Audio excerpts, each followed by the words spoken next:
Hey, I am Big Ben, and I'd like to welcome you to Big Ben's Boxing. Welcome to my office.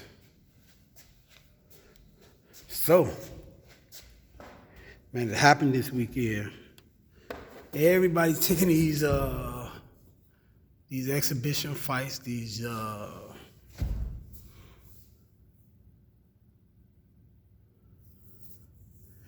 fights with these MMA fighters. Tyson Fury did it. Let's talk about Tyson Fury, Francis Ngannou. Man, I knew that Tyson Fury was going to beat Francis Ngannou. I pretty much felt it. I say that I felt it. But with that being said, with me feeling that Tyson Fury is going to beat Francis Ngannou, the funny thing is, I put a bet on Francis Ngannou. Now you say, well, Big Ben, why you put a bet on Francis Ngannou if you felt like Tyson Fury was going to win? Because of the odds. Hey, Francis Ngannou to win a decision, $10 would have got me $500.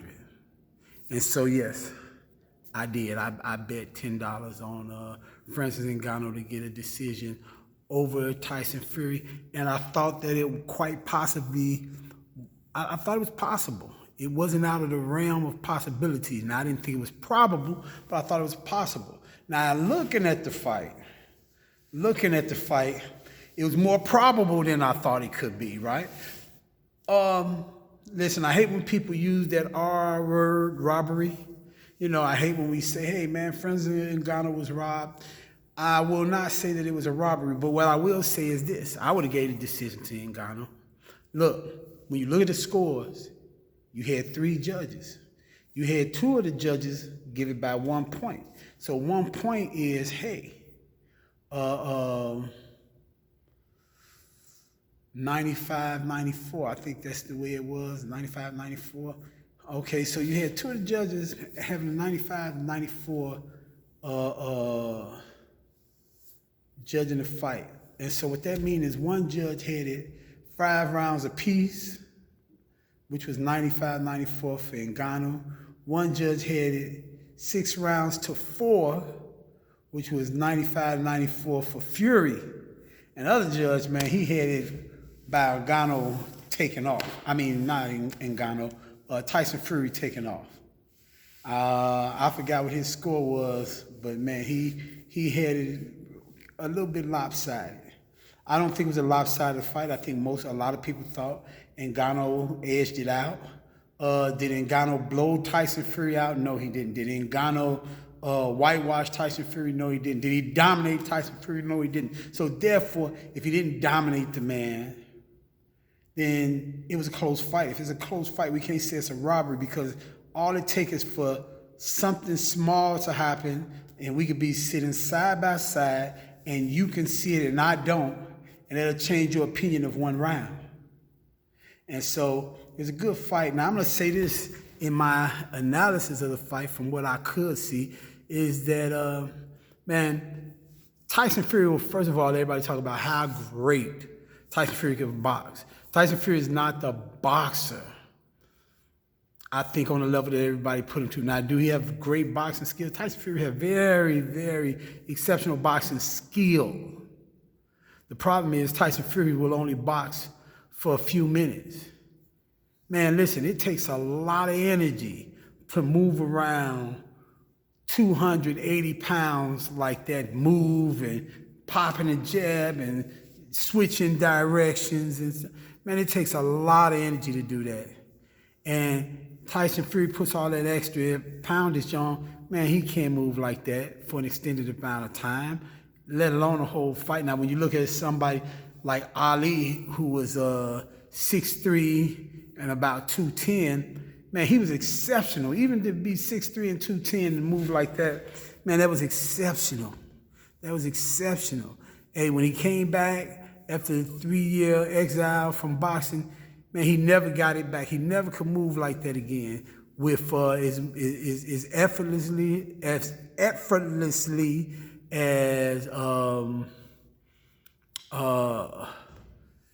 with the same stamina. He never was able to do it again, but yet he was able to be top tier fighter with everything else that he had. He was able to take it up there. So now Tyson Fury, he can't do that. He cannot do that. But Tyson Fury has a different game plan. So what Tyson Fury do, he can box for a short amount of time, for short bursts. He can move, he can jab, he can do that stuff. But man, Tyson's gonna get tired. And what he's gonna do when he gets tired is he's gonna tie you up. He's gonna lean his body on you, them 280 pounds, he's gonna lean on you, he's gonna push you back, and man, you're gonna feel it. When you feel it, man, it's gonna weigh you down. And hey, Tyson Fury, that's how he wins a lot of fights now, with his physical size. The problem that he was having with Francis Ngannou is this. Francis Ngannou is 10 pounds lighter than Tyson Fury. So they are virtually about the same size. But when you look at the bodies, it's different. When you see the flab in Tyson Fury, man, you see muscles in Francis Ngannou. And so therefore it's like, hey, they really close to the same size, 10 pounds different, but Francis Ngannou has a much lesser body fat count than Tyson Fury, much less. And also, man, that means that, man, he's much stronger. And so now when Tyson Fury gets in there and you got to lean on this guy and push him back and put your weight on this guy, and man, he's big like you but stronger, man, that's hard. You know, I think that one strategy for a person who fights Tyson Fury, man, you got to work on breaking clinches. You got to work on breaking clinches, man. How do I get out of this clinch? Push him. Hey, I got to get out of these clinches. I can't allow him to do this. But then breaking clinches and then start punching. As small as Alexander Usyk is, it's going to work on Usyk unless he comes up with a brilliant game plan. Unless Usyk comes up with some brilliant game plan, man, it's going to work on Usyk. What's he going to do, man, when this big guy, this big body comes over you, man, and swallow you up like you nothing? You know, what's he going to do? That's going to work on Usyk.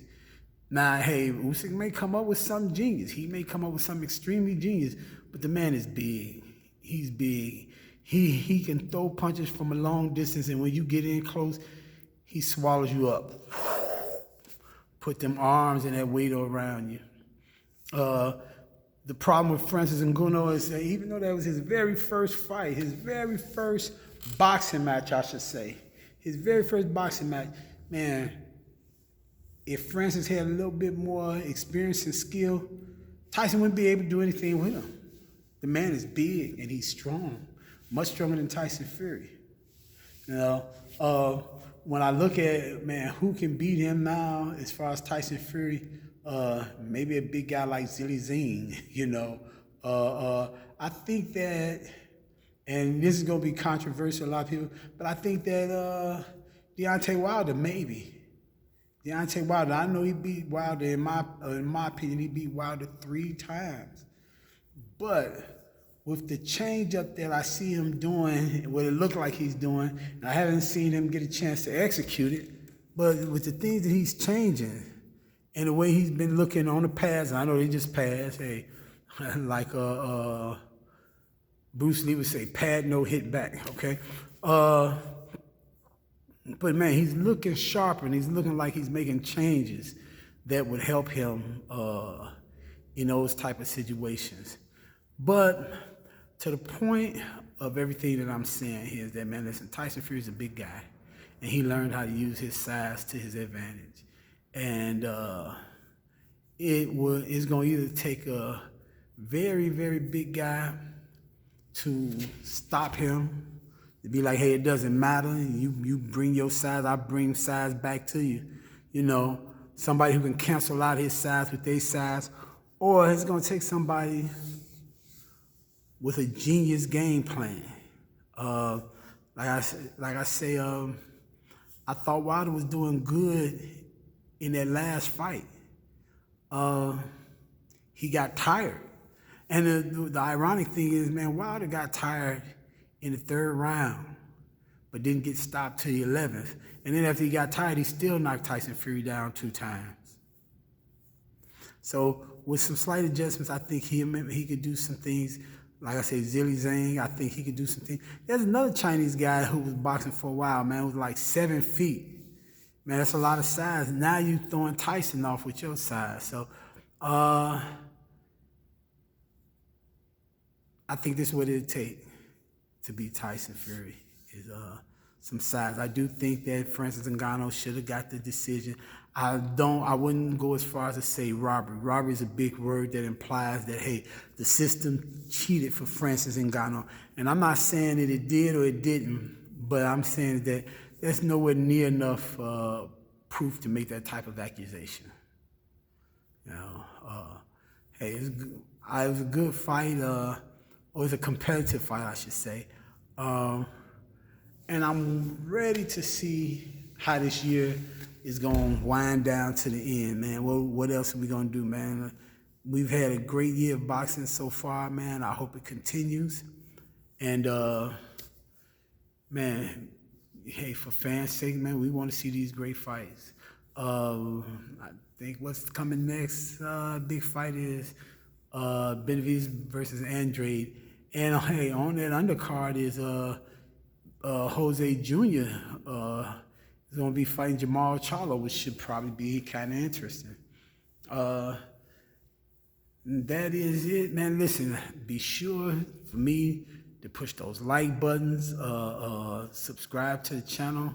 Hey, until next time, I'll see you on Big Ben's Boxing. Thank you.